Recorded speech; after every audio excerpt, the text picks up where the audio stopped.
How good are you at gift buying? I have to say, I'm always one of those people who leaves it till Christmas Eve to get those last minute prezzies. I do envy those people who seem to have it all done by the end of October.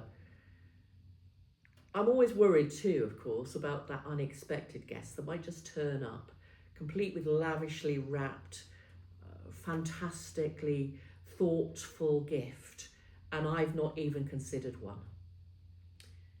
I want to tell you about that folk tale, the Russian folk tale of Babushka. I don't know whether you've ever heard it, but it tells the story of unexpected guests. Babushka's a little widow woman who lives in the middle of nowhere. It's a wintry night, the storm is raging, and she hears a knock at the door. As she opens the door, she sees there 3 strangers, and she welcomes them in, offers them food and a bed for the night. These 3 strangers tell her they're on a journey of searching and seeking and looking for something that they feel is going to be important.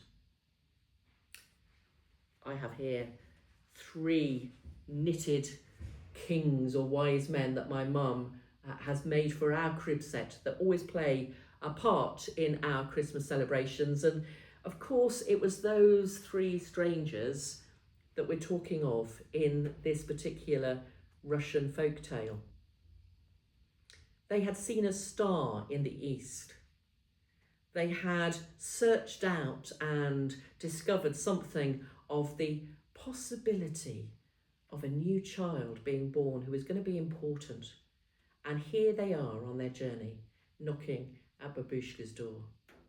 So she invites them in, they have a lovely meal, they're given a bed for the night, and as they tell their tale of this journey of discovery, so they invite her to join them.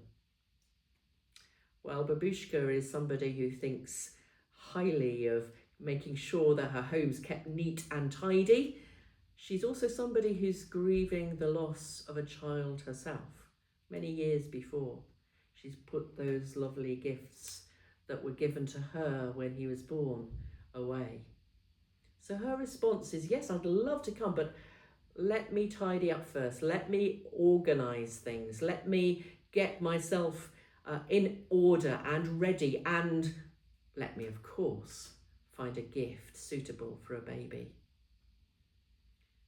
They urge her in the morning to join them on the road, but she's insistent. She will follow on afterwards once she's got everything sorted and found a suitable gift.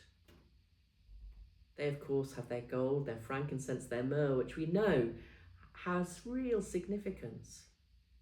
They say to her, listen, don't worry, we've got this. You're just part of our company. Come with us.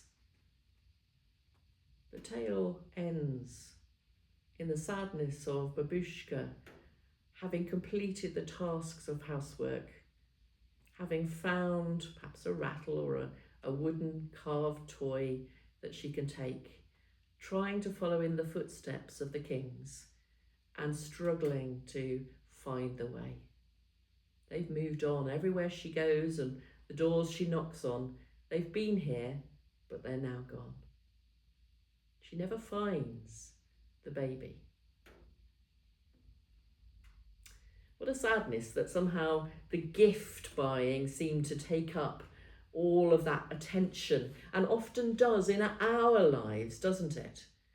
Christmas is about the food, the festivities, the partying, the gifts, and we neglect the most important gift of all, which of course is the purpose and the reason for Christmas itself.